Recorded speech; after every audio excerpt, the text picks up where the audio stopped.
Salut tout le monde, bienvenue pour un Stop Now épisode 4 assez spécial. Donc là, j'ai la casquette à l'envers, ça pas du tout, tu vois. Et donc là, je suis sûr qu'en ce moment même, vous êtes en train de vous dire: Eh mais pourquoi il parle de ça? Eh, ça remonte il y a un an, hein. Eh, la saison 3 elle est sortie il y a longtemps, hein. Mais toi, ferme ta gueule, toi! Et puis j'en parle quand je veux parce que je viens de voir la saison 3 avec environ 8 mois de retard.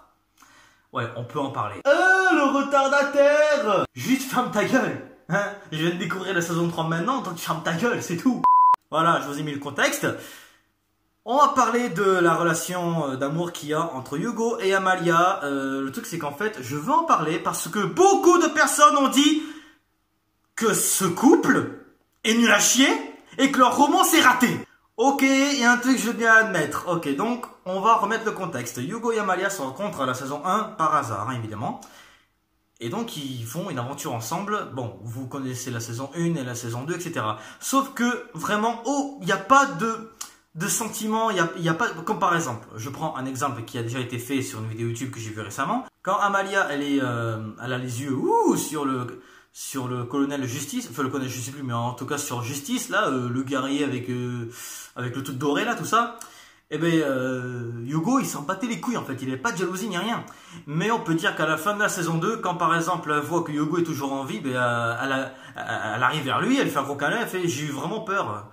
Bon, là, c'est peut-être un petit indice vite fait, et voilà. Ensuite, le fait qu'ils soient amoureux l'un et l'autre et qu'ils le savent, en plus, elle le sait et lui il le sait, ils savent, enfin, lui sait qu'elle est amoureuse, elle sait que lui est amoureux, mais bref, ils savent tous les deux, mais ils veulent pas se mettre ensemble. Donc là, sur les AOV, ça s'est un petit peu précisé, hein, donc ça s'est mis en route, tout ça. Mais évidemment, fallait que les gens gueulent parce que, leur couple a été amené trop tard. Faut dire qu'ils savaient même pas s'il y aurait des OAV après la saison 2, ils savaient même pas s'il y aurait une saison 3, donc ils voulaient pas développer à partir d'une saison 2 s'ils savaient pas qu'il y aurait une saison 3 plus tard. Donc ils ont commencé avec les AOV parce qu'ils se sont dit qu'avec le succès des AOV, bon succès bon un peu moyen, ils allaient faire une saison 3 encore plus admirable, hein.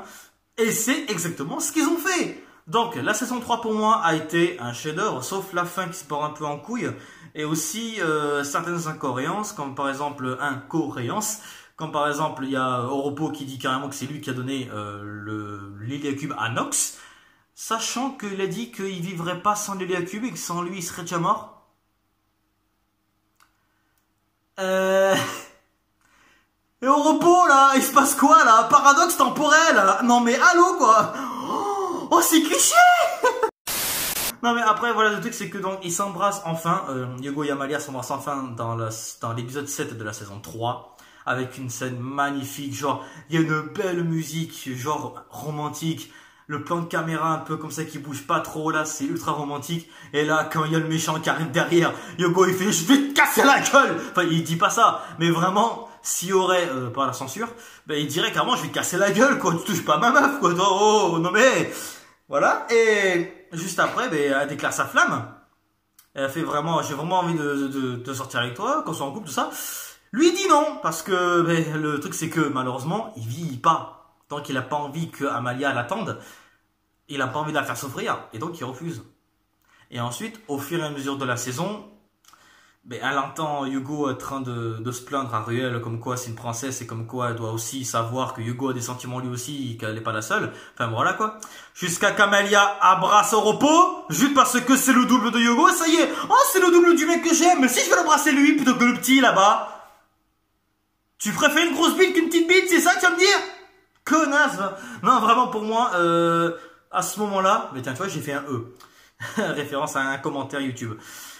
Malheureusement, c'est vrai que, bon, elle voit qu'en réalité c'est un gros fils de pute, et tout d'un coup, elle se range de nouveau du côté de Hugo.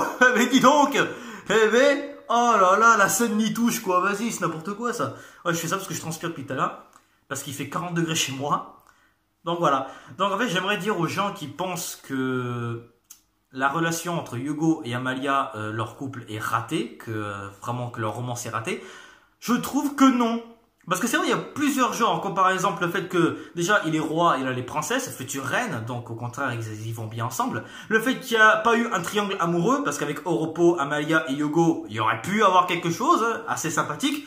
Même si à la fin on aurait dit que c'était Echo, Amalia et Oropo. Donc autant dire que là on sait pas du tout. Au contraire, il y a eu 2 triangles amoureux là, on a vraiment rien compris. Ruel sert absolument à rien. J'ai l'impression de faire la critique de la saison 3 là. Donc mais je donne quand même mon avis sur la saison 3, au moins que vous savez.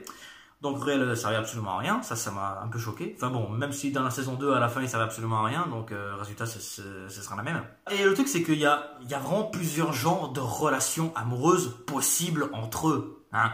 Je prends par exemple Roméo et Juliette, hein, qui par exemple, oui je prends un exemple parce qu'il y a un autre youtubeur qui a fait cet exemple là et je l'adore. Enfin j'adore son exemple, hein, pas le youtubeur en question.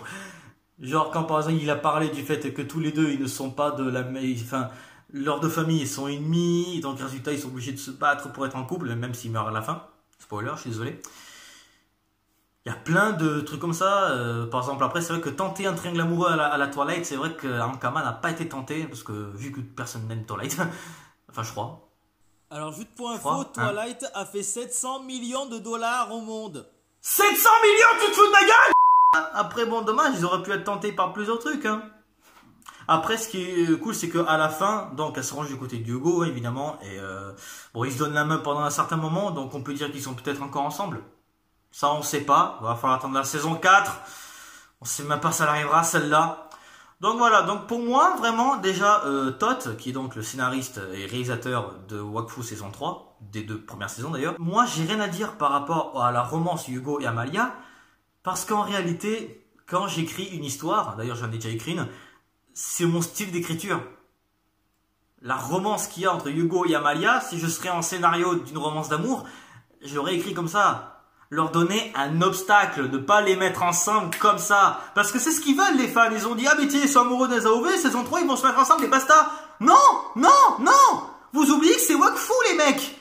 Dans Wakfu, il peut pas avoir le bonheur sans obstacle. Ça a toujours été comme ça. Tenez par exemple, je prends l'exemple de Tristepin et Evangeline. Leur amour a été donc analysé, donc il a été créé depuis la toute première saison, depuis les premiers épisodes, pour ensuite qu'elle soit, elle, amoureuse à la fin de la première saison.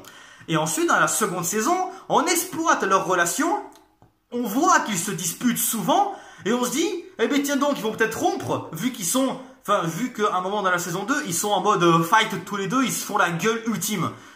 Donc voilà, donc résultat, ils font quoi? Ils font pareil, ils mettent des obstacles et des barrières dans leur couple, parce qu'ils voulaient pas mettre Hugo et Amalia comme ça. Ça se fait pas comme ça l'amour. C'est ça que vous devez comprendre. C'est que vous avez voulu qu'ils se mettent ensemble tout de suite. Ou qu'ils se mettent ensemble à la fin de la saison. Mais Tot n'a pas prévu ça. Il voulait vraiment que ce soit en arrière-plan, que ce soit juste une idée. Il a fait ça juste déjà parce qu'il a commencé à faire ça dans les AOV, il fallait bien que ça continue. Mais Tot, il a la même écriture que moi. Il peut pas s'empêcher de mettre un obstacle dans une relation d'amour. Si vous avez lu Un amour extrêmement compliqué, le livre que j'ai écrit moi-même, qui est disponible dans la description en PDF, vous pouvez même le télécharger gratuitement. Si vous voyez le style d'écriture d'un amour extrêmement compliqué, si vous d'ailleurs vous avez kiffé, ben c'est le style d'écriture de Tot.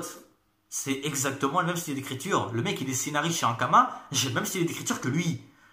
Donc voilà. Donc c'est pour ça que je fais cette vidéo pour vous dire arrêtez de vous acharner sur la romance entre Amalia et Hugo. Moi je trouve que c'est bien amené, que c'est bien fait.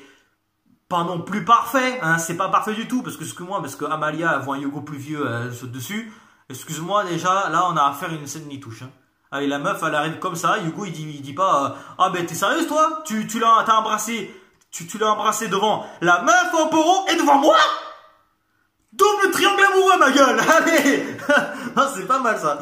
Non sincèrement voilà. Donc je vous dis s'il vous plaît arrêtez de vous acharner sur leur romance. Ça sert absolument à rien. Moi je trouve qu'elle est bien écrite, qu'elle est bien faite. Espérons que vous aurez le droit à une saison 4 en Kama, parce que je sais que vous avez fini l'arc.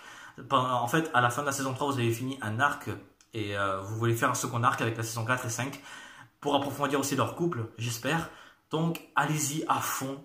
Permettez-vous des trucs. Vous avez fait des obstacles dans la saison 3, donc mettez-les ensemble s'il vous plaît. Non mais là, c'est bon, vous avez assez exploité. Hein. Vous avez eu 2 saisons pour Tristepin et Amalia. Là, vous avez eu pour Tristepin et Evangeline. Là, vous avez 3 épisodes spéciaux plus une saison. Je pense que ça suffit là. Là, il faut les mettre en couple tout de suite. Il y en a marre.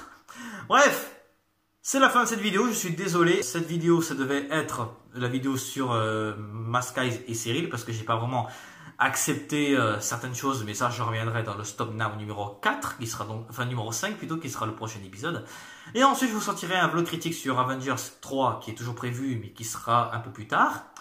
Et ensuite le troisième épisode du YouTuber critique sur Juju 4 que vous attendez depuis un moment déjà. Vous inquiétez pas, il va être fait, il va être tourné. En tout cas, j'espère que vous aimerez cette vidéo. J'ai essayé de faire un peu plus de montage parce que j'ai reçu un commentaire récemment. J'espère que d'ailleurs la personne qui a mis le commentaire, j'espère que tu seras là à regarder la vidéo.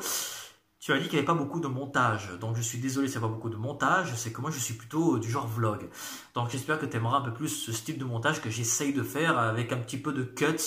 Mais je ne peux pas faire du speed cut. Ça je suis désolé, je ne sais pas encore faire un montage. Je vais essayer de m'améliorer dans le futur. Et je suis désolé pour cette mèche. C'est de pire en pire. Bref, je vous laisse. À la prochaine pour des futures vidéos. Ciao.